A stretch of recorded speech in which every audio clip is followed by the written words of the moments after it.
Assalamu alaikum qadarly vatandaşlar. Men Murat Qurbanov, DWT hareketinin liderlerinden biriyim. Men şunu köpleşiklerimde sizin bilen bizim edilen iş hatalarını iyul ayına edilen iş hatalarını verecek bolýan. İyul ayına biz yadınızda düşen olsa ayın başında işe başladık.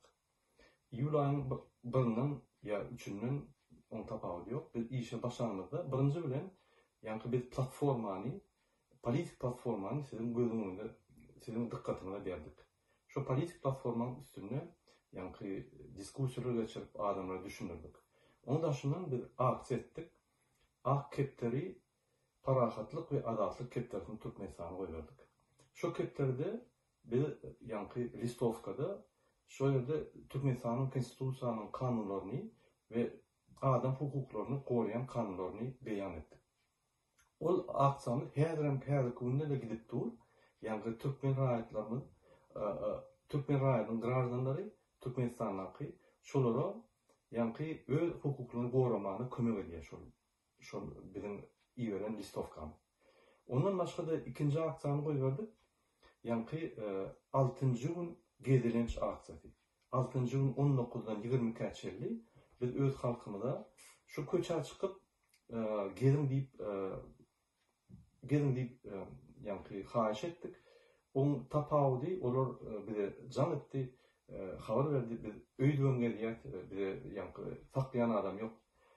Şolary ýene de düşündürdik. 6-njy gün siz bir topar bolup gezeningizde 19-dan 20-ge çelli daşına çykyp o sentralny köçelerde gezeningizde onu siz gruppa bir toparlara goşulýar. Onu emen başynyklar hökümet gorkup başlar. Bular goşulup başlady. Bular birleşip başlady diýip gorkup başlar. Birinji, ikinji bir kelýänler açylar, geliren jelerler, başga da aktivistler, başga da adamlar görürsüňiz. Şonuň bilen sizin ynamyňyz Türkmenistan'a boljak özgörçlükleri ýuwaş-ýuwaşdan ynamyňyz we gözüňiz ýetip başlar. Şonuň üçin şu 6-njy günler häzirem haýyş edýär. Şol aksiýa durnuksuz gitmeli. Her 6-njy gün bizim raýatlarymyz gow gelenip köşe çykmaly. Şöyle bir ýerini saklasa, şu aýdyşma diýýärli, näme saklaýany haýsy kanun esasynda biz gedilenje diýär. Bu adamam gedilenje diýär. Tanamadan adam şöyle durup olara kömek etmeli. Ol aksiýalaryň düşündürüşlerini entek berip durur. Jikme-jik. Üçüncü aksiýa pasport aksiýasy. Bizim vatandaşlarımızın Türkiye'de 300 milyondan gowrak vatandaşlarımız başka da devletlerde pasportların vaxtları geçen 5 yıldan 15 yıla çeldi, 16-17 yıla çeldi gezip ýörler. Ne pasportları doğru, ne vizaları var, ne ruhsat, iş ruhsatları var, bez zakonu gezip ýörler. Olary her wagt buları tutup alıp edip berýärler, deportasiýa edip berýärler. Onun için de şu aksiýany goýberdik. Şolary indi başladyk.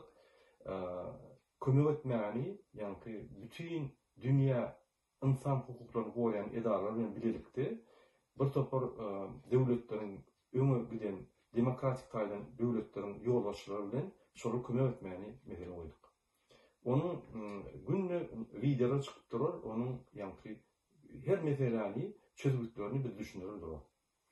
Ondan soň bir Telegram çağı açdyk. Telegram çağının adı aktivist. Olu ýazylanna A, S, KDL, S, T, I, V, angliski V, I, S, T, DWT, aktivist DWT. Kan üstünden de sen üstünden. Onu sabaçka aktivist DWT diýip ýatsaňyz hem ýerde taparsınız Telegram çağda. O ýerde biz hakyky demokratik cemiyetini kurduk.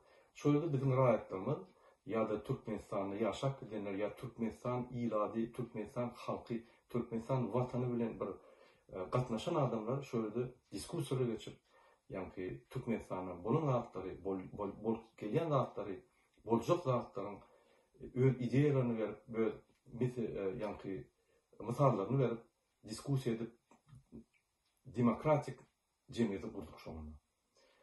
Gününden sanlarımız uzunup gidip şol öňünde de şonu östürjek diýip pikir edýär. O ýerde biz hem kommentarlar dinleýär, hem голосовой сообщениýler dinleýär. Biz özümizem şöyle özümüzçe köp zatlar öğrenýär. Ondan başga da bir yapyk çağatlar açdyk. Yapyk çağatlarda eýýäm bir topar oglanlar gyýylar içinde bar. Saýlanan arasda şahsiýetli, arasda bizim raýatlarymyzy kimde kim bile kömek etjek bolýan bolsa, şul halk hereketi, kimde kim kömek etjek bolýan bolsa, biz şu yapyk çağatlary goýýar, arasynda bular gepleşip geçirýär, bizim bilen işleşýär, sentral ştat bilen. Şeýdip bil, ýani sistemle bir topar bilen gidip barýar. Bizim esas maksadymız Türkmenistanyň içinde mi, daşynda mi, arasda grajdan pozisiýaly, şahsiýet arasda adamlar ýygnap, olaryň mümkinçiligine göre bizim ýanky programmalara goşulyp, şu döwleti çalışmak, özgörtmek, demokratiýa ýoluna goýmak we adam hukuklaryny gorumak esas mesele şu. Bize şunu iň bir zady päsir berýän adam Türkmenistanyň prezidenti Bikanun hereket edýän ve onun yanındaky Jadan Hramov. Başka da korrupsiýonlar var, ýöne olaryň ýanky elleri oraya ullar şu üçünden başka. Başka da bir ştablar kurduk, ýanky yapyk ştablar kurduk. Türkiýede İstanbul ştabyny, Amerikada New York ştabyny, Ortaýetde Rossiýa ştabyny kurduk. Şu ştablarda oglanlar gyýylar, eýýäm berk işläp berýärler. Bizim hemme akçylarymyza, bizim mitinglerimize ýani gatnaşyp, şolar bilen biz ýoş-ýoşdan mitinglarda, ýani akçylarda toplandyryp, bir masala diýilip, Türkmenistanyň özgörşüklaryny etmäge taýýar bolup oturýar.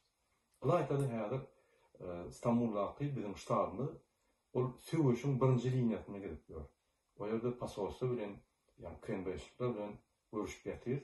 Ýoş-ýoşdan biz ýani olar bilen görüşip, olary orta çykaryp, olary ýüzlerini görkezler. Beýleki de Türkmenistanda ştablar kurduk. Bizim aktivistlerimiz var, şöyle kömek edýän. Ahal ştabyny kurduk. Mar ştabyny kurduk devletin. Lewap ştabyny kurduk devletin. Daşoğlu ştabyny kurduk ve Balkan ştabyny kurduk. Şu ýerdäki raýatlarymyz, daşynda raýatlarymyz, ýa içine girecek raýatlarymyz, içindäki raýatlarymyz şonu giýip bilýär. O yapyk çatlar o ýerde girlin, bular gürleşip biler, alışyp biler, gürleşip. Bugün Türkmenistanda sen doğrusyny aýtsaň, ýa öz kanunyny aýtsaň, sen dönük bolýan. Biz onu bu düşünýär. Şonuň üçin biz Türkmenistanyň ýolbaşçylaryna, prezidente Jadana Hramowa kimin dönükligini subut edip düşünýär. Dönük Jadan Hramov, siz halkın, Türkmen halkın dönüğü. Siz Türkmen halkın düşmanı. Yoldaş prezident, Türkmenistan'ın prezidenti Berdimuhamedov Gurbanguly. Siz Türkmenistan'ın düşmanı ve dönüğü.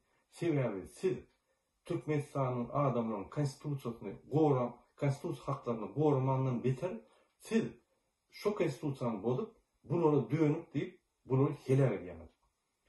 Çörükden kestiňiz.